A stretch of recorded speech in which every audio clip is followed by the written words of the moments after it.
Setelah penantian panjang, akhirnya saya bisa memboyong lensa yang kamu lihat ya. Saya menggunakan lensa ini untuk saya membuat konten-konten saya di YouTube.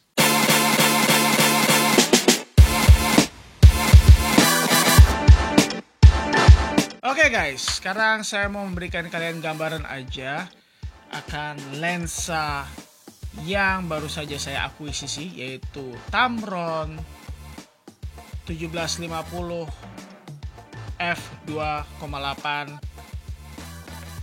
VC ya. Dan ini gambaran secara fisik aja, ini seperti gini bentuknya. Kalian bisa lihat ini lensa ya, menurut saya cukup besar ya. Ini lensa bukan cukup besar, ini lensa paling besar yang pernah saya miliki. Maklum, saya adalah content creator on budget. Dan ini benar-benar gede banget guys. Dan boleh saya bilang berat. Ini beratnya hampir sama dengan kamera EOS 600D yang saya miliki sekarang, yang saya pakai rekam ini. By the way, saya ngerekam ini menggunakan lensa ultra wide saya ya. Ini Canon 1018 IS-STM. Dan memang ini lebar ya. Saya di 12 mili focal length-nya. Dan seperti ini lensanya. Dan lensa ini memiliki beberapa fitur yang saya suka ya. Dia bukan saya suka lah ya. Dan lensa ini memang memiliki beberapa fitur. Dan untuk fokusnya ada penanda ukuran fokusnya di sini ya. Dan nggak terlalu jauh nih jarak fokus satu ke yang lainnya kalau kamu mau manual fokus. Dan jangan lupa kalau manual fokus harus ini di switch dulu ke kondisi manual fokus. Kalau ini ke AF nggak bisa guys, karena ini langsung terhubung dengan motornya. Jadi harus ke manual baru kamu bisa gerakin fokus. Dan jarak fokusnya muternya tuh kayak pendek sih sini. Jadi kalau kamu agak presisi mungkin agak-agak challenging ya, dan rasanya kurang ada seret-seretnya gimana gitu fokusnya. Dan yang versi VC ini kalau nggak salah beda ya ternyata dibandingkan dengan yang non VC. Tampangnya mirip tapi ternyata beda. Ini filter thread-nya jadi beda. Kalau yang non VC ini saya pasangin ultraviolet UV filter ya supaya sayang kan kalau dikepetok. Kayak versi yang non VC ini kalau nggak salah filter thread-nya tuh 67 mili, mirip dengan Canon 1018 ini. Nah, saya berpikir akan punya filter thread yang sama. Ternyata pas saya lihat barangnya datang, ini kok ternyata gede. Ini filter threadnya 72 mili ternyata. Dan ya, gede banget rasanya nih guys. Terus ini juga asik banget ini. Dia ada lock ya untuk ngunci supaya mungkin dia nggak merosot. Karena ini lensanya cukup berat. Kadang-kadang begini ada lensa tertentu yang dia merosot atau gimana gitu zoomnya. Saya tutup dulu deh. Jadi coba saya cek ini.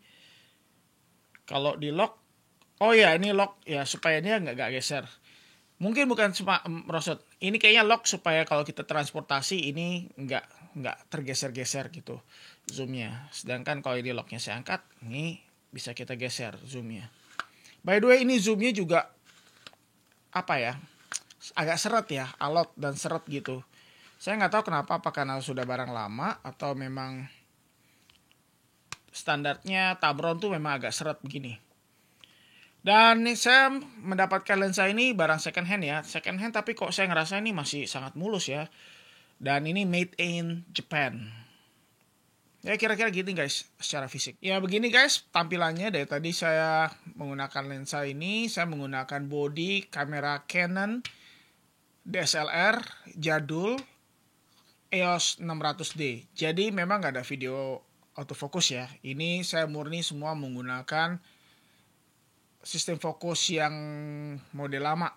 Dan triknya nanti lain kali saya akan share ya. Saya menggunakan remote ini ya. Jadi saya duduk di sini dan memang di 600D untungnya sudah ada face detect ya. Kalau nanti saya tunjukin di sini muka saya di dalam kotak dan saya set dulu. Lalu foto dulu supaya fokusnya nyari dulu, baru saya record video. Triknya saya selama ini kalau bikin konten talking head tuh ya kayak gini. Jadi menurut kalian gimana nih? Gambarnya apakah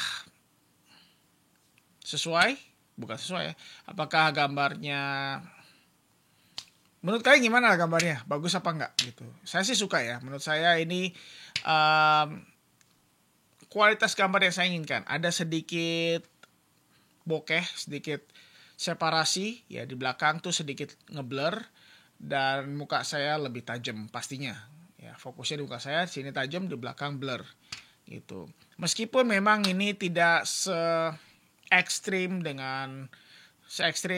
lensa-lensa prime atau lensa-lensa fix yang punya bukaan lebih lebar dan lebih cepat, tapi ini saya bisa bilang does the job very very well buat saya pribadi sih. Oke, alasan dibalik saya menggunakan lensa ini atau mengakuisisi lensa ini adalah begini. Ini lensa ini bisa zoom ya, by the way, ini lensa zoom 1750. Yang kamu lihat sekarang adalah tampilan 17 mili f2.8. Saya akan coba zooming. Nah, ini saya di 24 mili. Nah, ini tampilannya mirip dengan lensa fixnya Canon ya, Canon DSLR fix pancake yang 24 mili f2.8 tuh seperti begini harusnya nih. Ini 24 mili. Terus saya zoom lagi, kita bisa ke Oke. Mulai aneh. Ini 35 mili.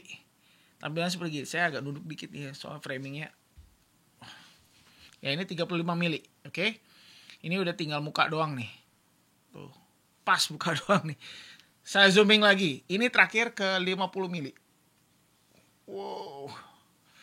Oke, 50 mili. Nah, muka doang nih. Tadi masih kepala full, ini udah tinggal mukanya doang. Nah, kira-kira kayak gini guys kalau di zooming ya. Oke.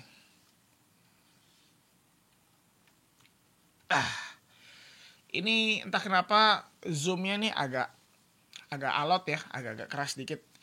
Ya ini guys, zooming dari 17 sampai 50 nih, saya kembali lagi ke 17 mili. Moga-moga fokusnya nggak geser. Oke, selain testing singkat di studio ini, saya juga melakukan sedikit testing simple ya. Ini bukan review mendalam, tapi ini testing santai aja gitu. Jadi ini impresi pertama saya tentang lensa ini. So, ini dia hasil-hasil dari testing awal saya menggunakan lensa ini. Testing, vlogging, ini kayaknya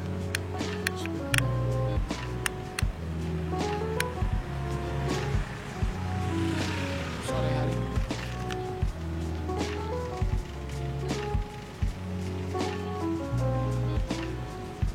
Untuk yang profile picture-nya standar. Tes lensa 1750.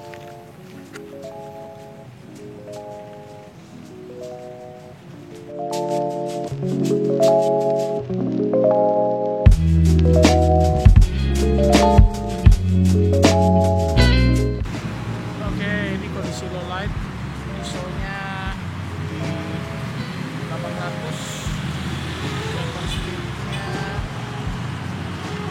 50 m.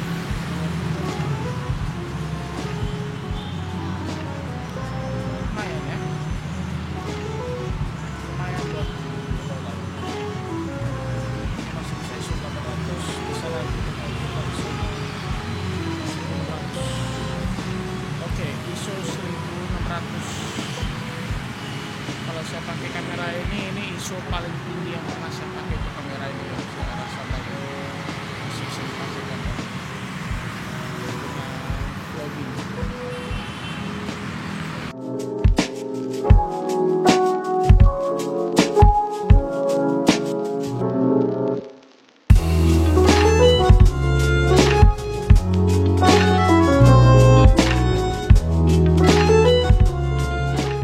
Kenapa saya memilih lensa ini? Karena begini, saya suka fleksibilitas yang dimiliki oleh lensa ini ya. Jadi dia bisa fleksibel dari focal range 17 sampai 50. Dan memang ini pengganti terbaik yang bisa saya pikirkan, yang bisa saya dapatkan dengan nilai uang yang saya keluarkan untuk lensa ini.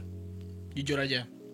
Karena lensa kit itu sendiri memiliki focal range yang kurang lebih sama ya, 18-55. Ini 17-50. Tapi lensa kit bukaannya maksimal 3,5 di 18 mili, lalu 5,6 kalau nggak salah di 55 mili.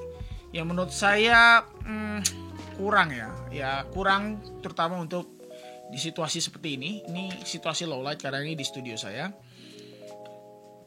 Dibandingkan dengan ini yang bisa menyerap lebih banyak cahaya, jadinya saya bisa kurangin, ISO-nya saya turunin, dan noise juga berkurang. Mengingat saya masih menggunakan kamera jadul ini. Dan kelebihan yang pastinya yang paling kita sukai semua adalah tingkat kebokehannya. Nah, ini alasan utama kenapa saya pingin banget memiliki lensa ini. Fleksibel, cahayanya banyak, lalu dipastikan lebih bokeh. Jauh lebih bokeh dibandingkan lensa kit. Plus juga lensa kit itu kan kalau di zoom itu dia makin gelap ya. Jadinya merubah settingan dari pencahayaannya kita. Nah, sedangkan ini enggak. Itu poin plus lagi untuk kenapa saya membeli lensa ini. Jadi ya 4 alasan itulah. Gitu. Lensa ini second hand, dan drama untuk mendapatkan lensa yang kamu lihat sekarang ini itu cukup panjang. Awalnya saya membeli lensa ini di satu vendor. Ini by the way bukan lensa baru ya, ini lensa second. Awalnya saya beli di satu vendor, tapi vendor itu sellernya ya saya nggak tahu, nggak becus atau gimana. Dia ngirim lensa yang salah, dan sampai saya kirim kembali lensanya, dan lensanya nggak nyampe-nyampe. Aduh, urusannya panjang deh. Tapi akhirnya nyampe juga guys. Thankfully, akhirnya memang Tuhan masih berpihak pada orang-orang yang teraniaya seperti saya.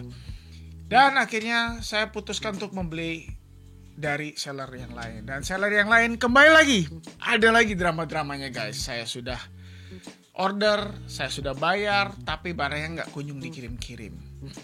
Tapi puji Tuhan, syukur akhirnya terkirim juga, dan ini dia yang kamu lihat. Jadi segitu aja guys sharing saya tentang lensa ini. Saya sekedar mau berbagi aja. Ini di tahun 2023, dan saya ngerasa lensa ini masih relevan banget buat content creator on budget banget seperti saya ini. Dan menurut kalian gimana? Apakah kalian punya rekomendasi lain selain lensa ini? Tulis di kolom komentar di bawah ini. Saya akan membuat review yang lebih mendalam lagi ya tentang lensa ini. So nanti ditunggu aja review-review saya yang lainnya. Saya juga pengen compare juga dengan beberapa lensa saya yang lain, dan mungkin itu bisa menjadi semacam bahan-bahan pertimbangan kalian ketika kalian nantinya mau membeli lensa yang serupa seperti ini. So para kira, thanks for watching ya, and I'll see you in the next video.